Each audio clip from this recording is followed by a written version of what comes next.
स्वास्थ्य ही असली धन है, सोने और चांदी के टुकड़े नहीं।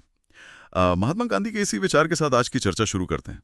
विषय है भारत का पोषण विरोधाभास। नमस्कार जी। ये एक बहुत ही महत्वपूर्ण और सच कहूं तो जटिल मुद्दा है।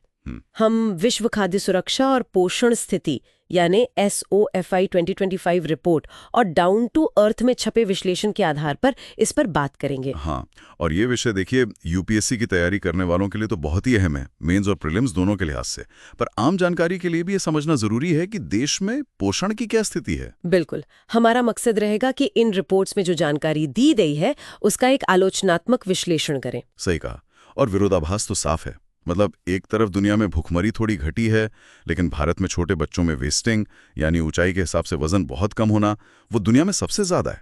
और साथ ही मोटापा भी बढ़ रहा है। ये कैसे हो रहा है? इसी को समझना है। चलिए पहले वैश्विक स्थिति देख लेते हैं। SOFI रिपोर्ट क्या कहती है? तो 2024 में दुनिया भर में भुखमरी थोड़ी कम हुई है।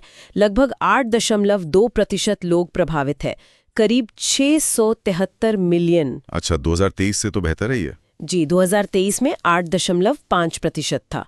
लेकिन ध्यान देने वाली बात यह है कि ये कोविड-19 महामारी से पहले का जो स्तर था उससे अभी भी ज्यादा है। मतलब संकट का असर लंबा खिंच रहा है। और वो जो 2030 तक भुखमरी खत्म करने का लक्ष्य है SDG 2, उसका क्या? वो मुश्किल लग रहा है। रिपोर्ट का अनुमान है कि 2030 में भी शायद करीब 512 मिलियन लोग कुपोषित रह सकते हैं। ओहो। हाँ, और इसकी एक बड़ी वजह यह है कि महामारी और फिर यूक्रेन युद्ध ने खाने की चीजों के दाम बढ़ा दिए।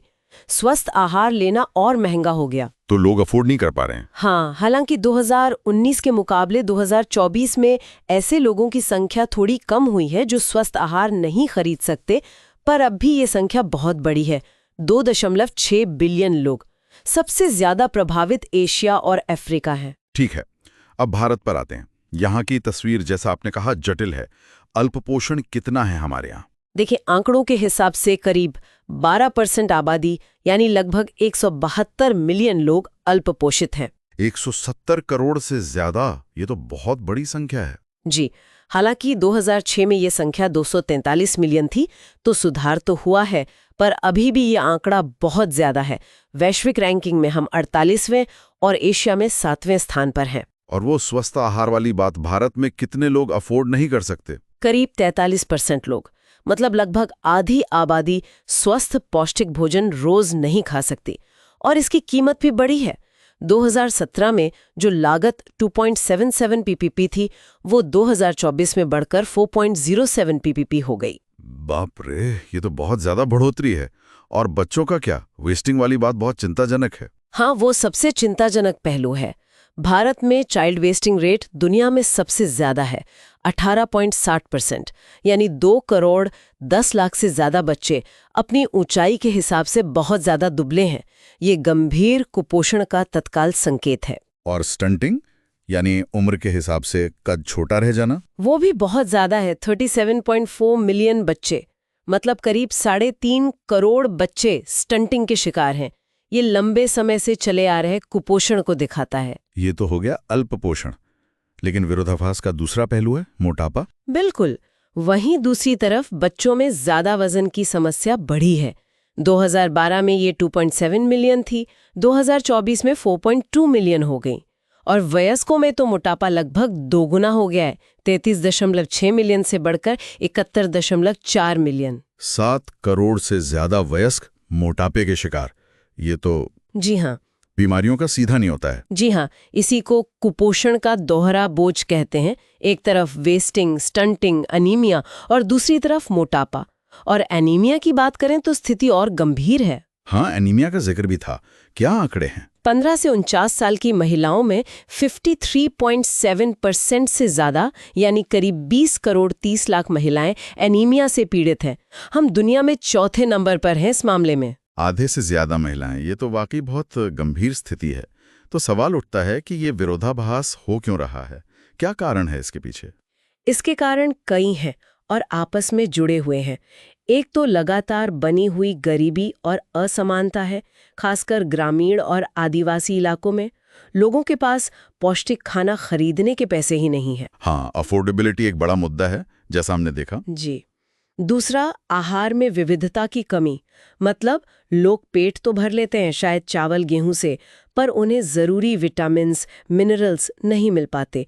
इसे छिपी हुई भूख या हिडन हंगर कहते हैं। अच्छा। फिर पोषक खाद्य पदार्थों की कीमतें ज्यादा होना, स्वास्थ्य सेवाओं तक सबकी पहुंच न होना, जैसे गर्भवती महिलाओं की ठीक से देखभाल न होना, एनीमिया की जांच न होना। और मोटापे वाला पहलू, वो क्यों बढ़ रहा है? वो जुड़ा है पोषण संक्रमण से। जैसे जैसे देश में शहरीकरण बढ़ रहा है, लोगों की आय बढ़ रही है, वैसे वैसे खान-पान बदल रहा है। लोग पारंपरिक मोटे अनाज वाले खाने से हटकर ज्यादा प्रोसेस्ड फूड, चीनी, नमक, फैट वाले खाने की तरफ जा रहे हैं, जिसे हम आम भाषा में जंक फूड कहते हैं। हाँ, लाइफस्टाइल बदल रही है। सही कहा। तो ये सारे कारण मिलकर ये दोहरा बोझ पैदा कर रहे हैं, अल्प पोषण भी और अति पोषण भी। ठीक है, तो अब सरकार क्या कर रही है इससे निपटने के लिए? कुछ योजनाएं तो हैं? जी हाँ, सरकार ने कई पहल की हैं। सार्वजनिक वितरण प्रणाली यानी पीडीएस है, जिससे 80 करोड़ से ज्यादा लोगों को सस्ता अनाज मिलता है। लगभग सभी राशन की दुकानें अब ऑटोमेटेड हो गई हैं। और स्कूलों में मिड डे मील? हाँ, वो अब पीएम पोषण योजना के नाम से जानी जाती है। फिर पीएम गरीब कल्याण अन्न योजना है, जिसमें 81 करोड़ से ज्यादा लोगों को मुफ्त अनाज दिया जा रहा है और इसे 2029 तक बढ़ा दिया गया है। पोषण अभियान भी चल रहा है।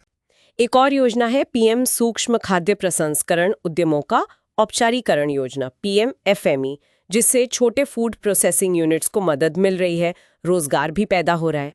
कीमतों को काबू में रखने के लिए भी सरकार कोशिश कर रही है, जैसे बफर स्टॉक रखना, भारत ब्रांड के नाम से सस्ती दालें, आटा वगैरह बेचना। हाँ, ये सब प्रयास महत्वपूर्ण है, लेकिन सवाल ये है कि क्या ये काफी है और आगे क्या करने की जरूरत है? वही मेरा अगला सवाल था, क्या समाधान हो सकते हैं? देखिए, मौजूदा योजनाओं को तो और मजबूत करना ही होगा, साथ ही कुछ और चीजों पर ध्यान देना जरूरी है, जैसे स्थानीय खाद्य प्रणालियों में निवेश करना, एफपीओज यानी किसान उत्पादक संगठनों को बढ़ावा देना, पीएमएफएमई को और बल देना। और आहार की गुणवत्ता? बिल्कुल, लोगों को सिर्फ खाना नहीं, पौष्टिक खाना मिले, इसके लिए आहार में विविधता लानी होगी। श्री अन्न यानी बाजरा जैसे मोटे अनाजों को बढ़ावा देना होगा, किचन गार्डन को प्रोत्साहित करना होगा। मिड डे मील में प्रोटीन बढ़ाने की बात भी होती है। हाँ, जैसे अंडे या दूध शामिल करना। एनीमिया मुक्त भारत अभियान को और तेजी से प्रभावी ढंग से लागू करना होगा। सामाजिक सुरक्षा योजनाओं जैसे कि पेंशन या कैश ट्रांसफर को और लक्षित और प्रभावी बनाना होगा। One nation one ration card भी इसमें मदद कर सकता है। जी, उसका कार्यान्वयन तेज करना होगा ताकि जो लोग काम के लिए एक जगह से दूसरी जगह जाते हैं उन्हें भी राशन मिलने में दिक्कत ना हो। और मोटापे से निपटने के लिए उसके लिए एक अलग रणनीति चाहिए। मोटापे की निगरानी करनी होगी, स्वस्थ जीवन शैली को बढ़ावा देना होगा, शायद स्कूलों में पोषण शिक्षा को अनिवार्य करना, जंक फूड पर कुछ टैक्स लगाना जैसा कई देशों ने किया है। एक तरह से सुपोषण अभियान जैसा कुछ सोचा जा सकता है जो अल्प पोषण और अति पोषण दोनों पर ध्यान दे। तो कुल मिलाकर ये एक बहुआयामी चुनौती है जिसके लिए बहुआयामी समाधान ही चाहिए। सिर्फ खाद्य सुरक्षा नहीं बल्कि पोषण सुरक्षा और स्वस्थ जीवन शैली, तीनों पर एक साथ काम करना होगा। सही कहा। और यहाँ एक बड़ा विचार करने लायक सवाल खड़ा होता है।